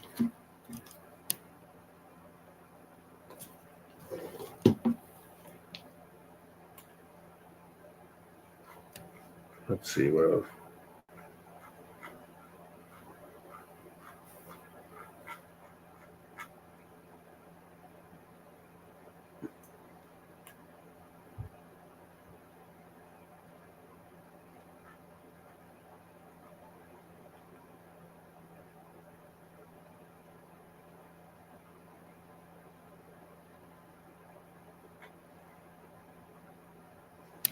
These are some of the photos.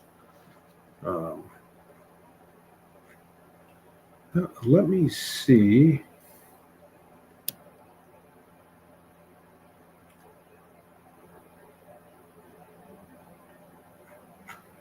It's funny, the sketch on Richard Allen's car. I think you guys probably seen this, but here, I'll put this one up. Here is the actual sketch of what they think they've seen compared to his car.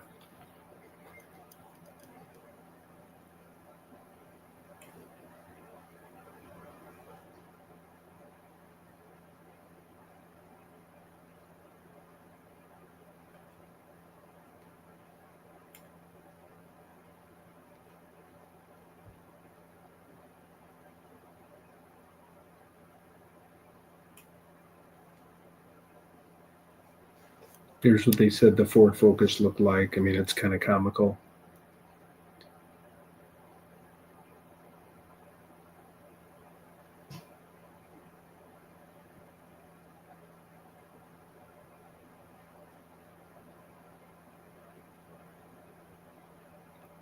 So I'm just looking at this. Said like this is the car they described.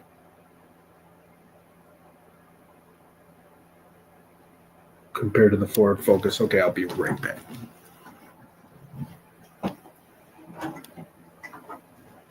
Mm-hmm.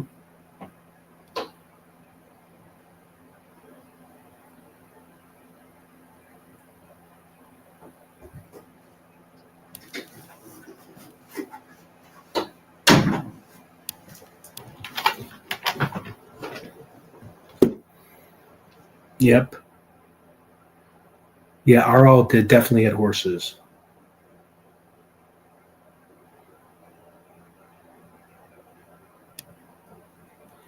It's actually a great point, Mercedes.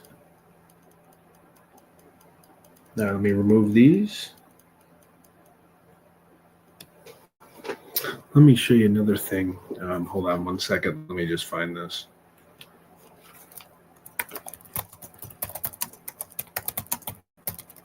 Let's see. I'm not going to show the complete. Hold on. Let me see what I get.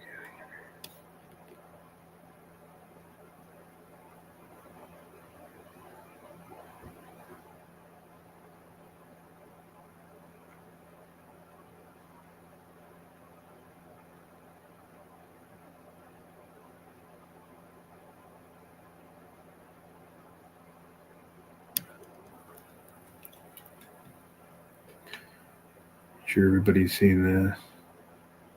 Okay, I think everybody's seen this. I want to show you one more sketch that they had.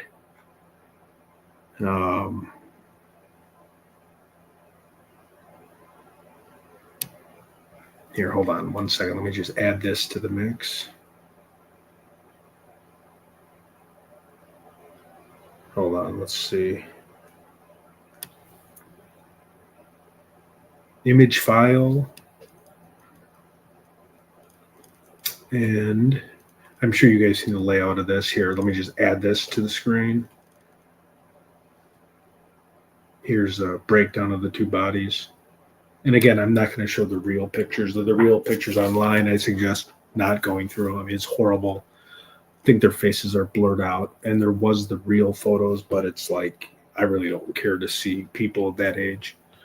So young in life, it makes you sick. But this was the actual placement, and this is one of the sketches they had in the court paperworks. Just terrible. No,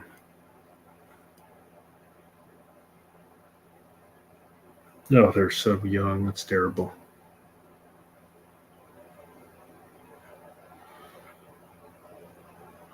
Where's the News Nation lady? So the new has everybody seen the News Nation lady talk about the 2 months she spent on Ron Logan's house and farm and everything? Here, wait, let me see if I can find this article. News Nation journalist spends time with. I mean, this is crazy. I'll actually post this if I can't send it.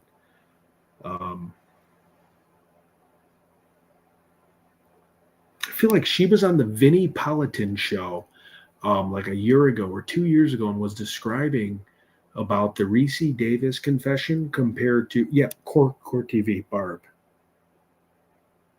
It was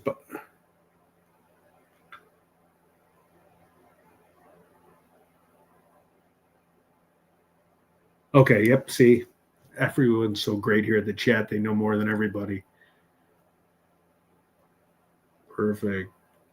Thank you, everybody. Yeah, I mean, you guys are pros. I can't even find anything important to talk about. Everybody on this case is like experts here. You guys are great.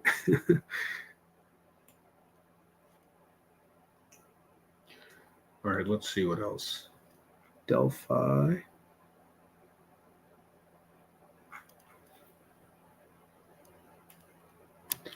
Let's see. Anthony Schmitz. Oh, would anybody like to call in about the mental state? Because on our next one, we're going to do like a 3D view of everything on our next live. But right now, if anybody wants to call in or give their take, we'd love to hear you guys. Let's see. Delphi sentenced to 40 years is the Keegan Klein. We went through all his stuff.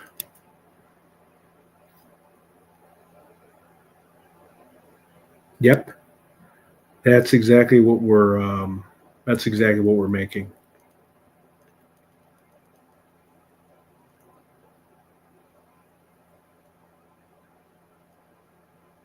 That is good news. And Texas Lady eventually will get you the wrench. I don't know how to do it on StreamYard, but I know we're supposed to do it. Here, wait 1 second. Let me see if I can find it.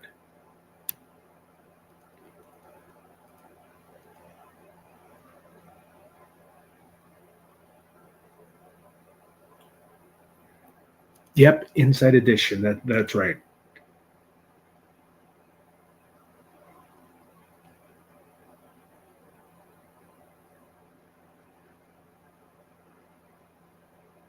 Yep. We're definitely going to get a map, and we're going to do a 3D view with Adobe Acrobat Pro. We can do that, and you integrate it with Google Earth.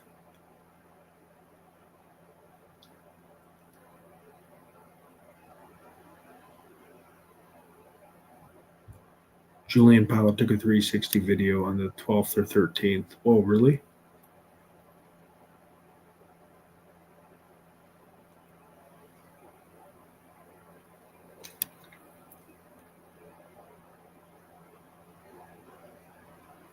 Case X has that. I'll definitely have to look at that. Thank you, Jenny.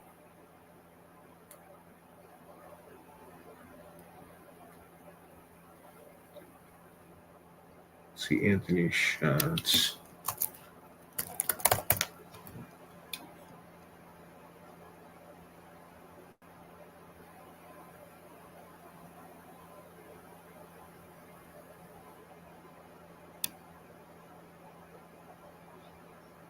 Oh man, look how rough this guy looks.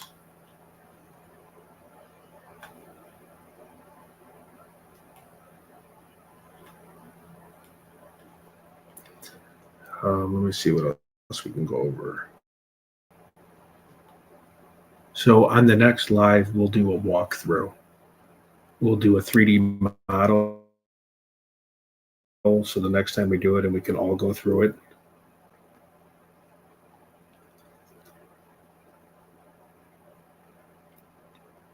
Great chat, everyone. Yep, those girls were found on the bridge. If they were there, they couldn't have missed them.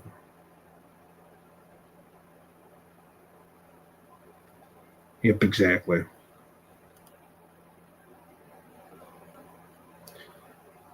Let me see here. Let me remove this. Sorry, it's very vicious just to keep that up.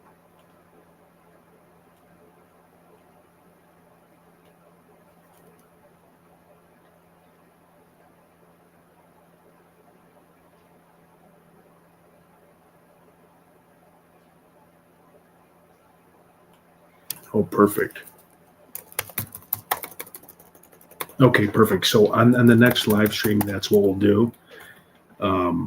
Thank you, Jenny. I'll definitely look at that, and we'll do a 3D analysis, and we'll make sure to have a whole walkthrough, and then we can do live if people want to call in. So I'll have a lot better content, and we'll have it all mapped out for everyone.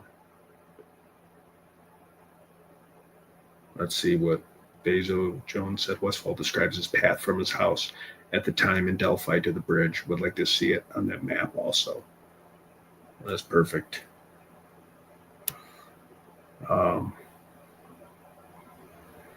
That's what we'll do. Okay, everyone. Well, I appreciate everyone engaging in conversation and joining the live show. But the next one, I will make sure it's very it'll be more beneficial for you. We'll have the walkthrough, and we'll get everything hopefully done by tomorrow or Thursday. Yep. Okay, let's see what Rebecca says. Just a reminder, I want to tell everyone what you're doing. Yep. Thank you for the heads up. Thank you, everyone. You guys have a wonderful evening, and we'll make sure. Thanks, Justina. We'll make sure we have the 3D map on the next one. Thank you, Jenny. Good night, everybody. Thank you. Good to see everybody. Bye, Bezos.